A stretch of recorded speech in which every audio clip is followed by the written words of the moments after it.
Wanjigi, politician come, no, businessman come politician, now making headlines in this country. I'm here with Prof. Manyora. He puts it across in a hard-hitting way. We want to understand, Prof, what is happening with this man, Jimi? Is he becoming stronger or more popular as days progress? And what would you attribute to that? Is it his candidness, or is the time ripe for someone like him? Well, Jimi is a figure you can write a few things about.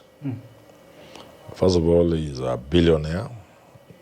But now that there are many billionaires in Kenya, that's no longer anything. He used to be mysterious. At least he has opened up a bit. We know him now. But he's also candid. He can look power in the eyes. Because, you know what gives Jimi this courage? He has been with these people. In fact, he has told us, on his own authority, that he helped Uhuru and Ruto form the government. The story of Madimon, you heard of it. Yes. Of the demons, of Mudavadi having been promised to be the president, to be backed by Ruto and Uhuru because of ICC. Jimi was the man behind the change of all that. So that when Uhuru now changed, he said it was demons, Madimon. Yes. So Jimi and a few other people prevailed upon Uhuru and Ruto not to surrender the presidency to Mudavadi and run for it. I've been to Jimi's place, and he's told me where you are sitting there is where this guy sat as we were forming this government. So he can look at them in the eyes. Yeah. Is time ripe for someone Yes. like him? Is this also the case? Because everyone is looking for something different. He was talking about there's a political class, there's this class that is in the middle, and then there's the poor. Is everyone looking for someone who can come out and show that he's not part of the political class? And could it be him because he has formed government before? You know, I was in a meeting. I've been invited to very many meetings. Interesting. A lot of people call me, and sometimes I go to very strange meetings. There is this feeling in this country that there is room for another person other than the established figures. You know, we have always run this two-horse thing. Kibaki, Raila, Uhuru Raila, Ruto Raila, no. There's this feeling in this country, there's going to be a third arrangement, a third force. This time not a donkey, but a really horse. This has been made even more so by the Gen Z revolution.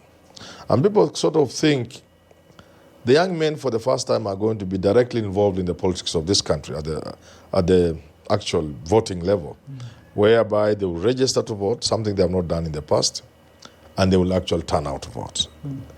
And they will decide who becomes a president. And that this could bring into the picture the so-called third horse. And I've been to meetings where people have talked about Jimi Wanjigi. Others say, he's just like them, he's just another billionaire, he's just what? Others, he's courageous. So let's just put it this way. Yes. As they mention Okio Mtata, they mention Jimi Wanjigi, they mention others. I add for them Mother Karua. Some even add Manyora here. Yes. Another one could add Jad. Yes. By the way, I'm a very serious presidential candidate, if I choose to stand. We're not talking about you today. Yeah, but today we are not talking about me. So I'm just trying to show you. Yes. I'm using that to show you that names are being floated. Jimi is one of those names. Yes. So where does he come in this matrix? Apart from, the third horse, does he also fit in how politics used to play? Because this is the conversation we talk about when it comes to Rigathi Gachagua, Mount Kenya region. We talk about Kalonzo, Kambani region.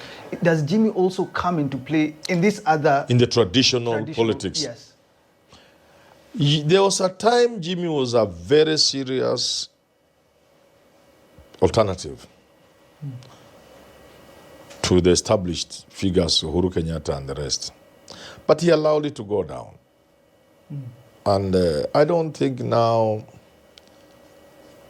he can outstage even Rigathi Gachagua. It's a little difficult. And if Uhuru Kenyatta were to work with somebody, it won't be Jimmy. Most likely it'll just be Rigathi Gachagua. So what should Jimmy bank on if he's going to vie for president? Is this conversation about debt, trying to look at those who really look into the details? Should he be looking at that towards that side instead of going this Mount Kenya, let me get the kingpinship kind of way? You know what Jimmy has been banking on is the fact of Kikuyu people liking tough people, a jumbo of sorts. And he worked with Raila. He had the courage to back Raila when no Kikuyu was doing it. He stood up against Uhuru and Ruto. You can see now he's standing up against authority. That would be his card. That if he's looking to be the Mount Kenya kingpin, Kikuyus look for men of that type. When you look around the region of mountain, you don't see those kind of people. That's why you can see, people do not understand why Gachagua is that as aggressive as he is. Gachagua, like Jimi Wanjigi, understand that Kikuyu do not like feeble men. They really like bad boys. You remember around the time Raila had issues with Kibaki, there's a time Uhuru with his left hand banged the table. It can't be this man disturbing us all the time. I could see that bang on the table was felt across the Mount Kenya region. And it excited the region. It was roaring within from the mountain tops. So that's what Jimmy will be going for. And you can see Gachagua seems to be upstaging him because Gachagua is now more outspoken, more rough, more manly if you wish. So that will be it. But again, there is always the idea that the mountain is restless. And it will be safe, even if our Ruto.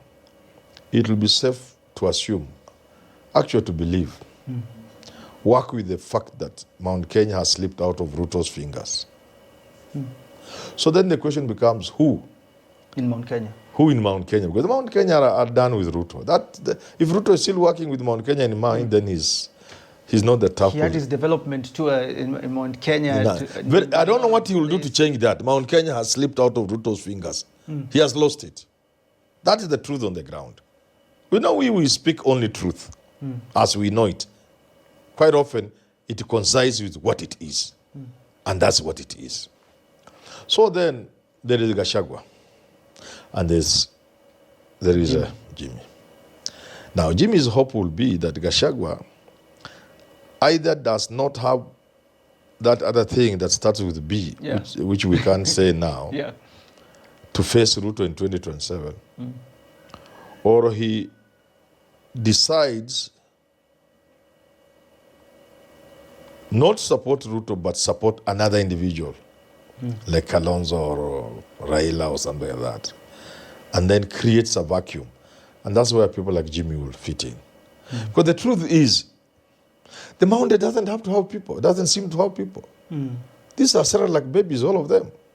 None of them is a warrior in a manner, like Americans. Yes. Americans love a tough guy to be president. Yes. If you have peered from somewhere, you are a general for something, you have been tough in a war or anything, and you offer yourself. That's why, like Lord Powell was being told, stand, even Colonel now, Powell. with Kamala Harris as vice president, because he was in the army, everyone is saying, at least he can take leadership. Yeah, so Americans love tough people, and Mount Kenya also have their share of that. They love tough people. Jimmy is coming out tough. Gachagua is coming out tough. And Uhuru is not quite interested in the picture because he's not running for president. My safe bet would be Jimmy has a chance. But he has his own weaknesses, which he will need to work on. Which are? Which I cannot discuss because he could give me the consultants. You're not going to say any of them? No, he has to give me a consultants. But he has a good chance. And even in the past, he has been having a good chance, but he's always not grabbing the chance. But now for someone thinking, look, Prof, you're talking about traditional politics. That's traditional. Yes, and there are people thinking with this Gen Z thing. Now that's a different ball game. Can Gachagua handle Jimmy in this Gen Z thing, because now everyone is looking at policies, governance, everyone is looking at the future, not about tribe, not about where I've come from. Jimmy is the kind of person telling us, look, it's about economic recovery, it's about economy change. This is what we are fighting for now, and therefore I'm the best for this. Can Gachagua handle Jimmy on this? You know, it's quite possible, and it could be true, that issues will determine the election of 27. But getting to State House is not a cup of tea. Getting to State House is about mobilization. It's about a serious presidential bid. It's about powerful individuals and forces and systems delivering you to the State House. It's not a small matter.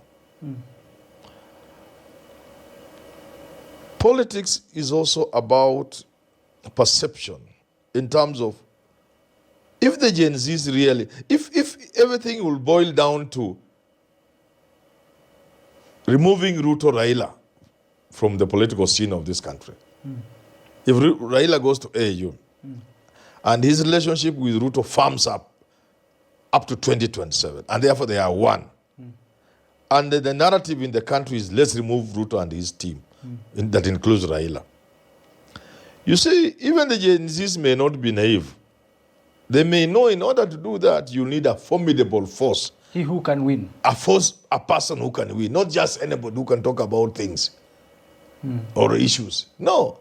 What chance does that person have? And that's where Gachagua has an advantage over Jimmy. So is this the sad reality about politics, that sometimes we see someone, like even in the US, there are people talking about RFK, but it's still Trump and Kamala. Yes. That's how politics works. The perception, who between Jimi Wanjigi and, say, Rigathi Gachagua can indeed dislodge Ruto in 2027. If the Gen Zs and everybody else believe it is Gachagua, then they will not look at the other things Jimmy is bringing on board. And who tells you Gachagua will not bring those things on board? Ruto was with Uhuru, and they did all the things together. They borrowed together. They messed everything. They presided over mega corruption that had never been seen in this country before, and the tribalism and everything else. But Ruto quickly ducked. I said, I was not the president. I can do better. I'm coming up, bottom up. Tuinue hawa jamaa wa chini waende juu. And people believed him. Who tells you Gachagua cannot say, we took this thing with this man? I was so sure we had learned from the past. We are going to avoid the past mistakes. We are going to deliver this country. But Ruto got somewhere and he just got drunk with power and got surrounded by tribesmen. What could I have done? So Gachagua still has... You can say that, yeah. And you know, the voter sometimes, I don't want to call the voter such a name, but the voter can be very vulnerable. And they will believe Gachagua. So, in summary, Gachagua will be more formidable as an alternative to Ruto, as a Mount Kenya beacon, than Jimi Wanjigi. Then finally, maybe talk to me about this ticket, Jimi Wanjigi, Willis Otieno. When it comes to the traditional politics, let me just go back there a little bit, because Willis is supposed to be the person looking for Nyanza, you know, that West region, and Jimmy, Mount Kenya region. Does that ticket look like a sellable ticket?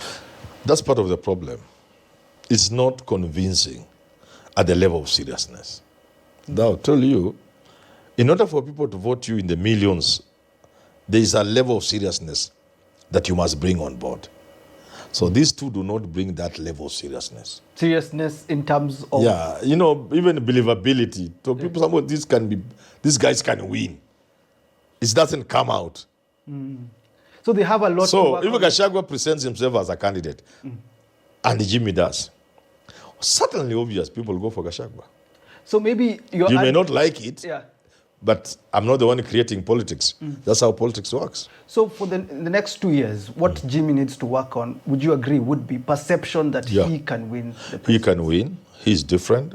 He makes very, very clear, obvious mistakes. Jimmy is my friend.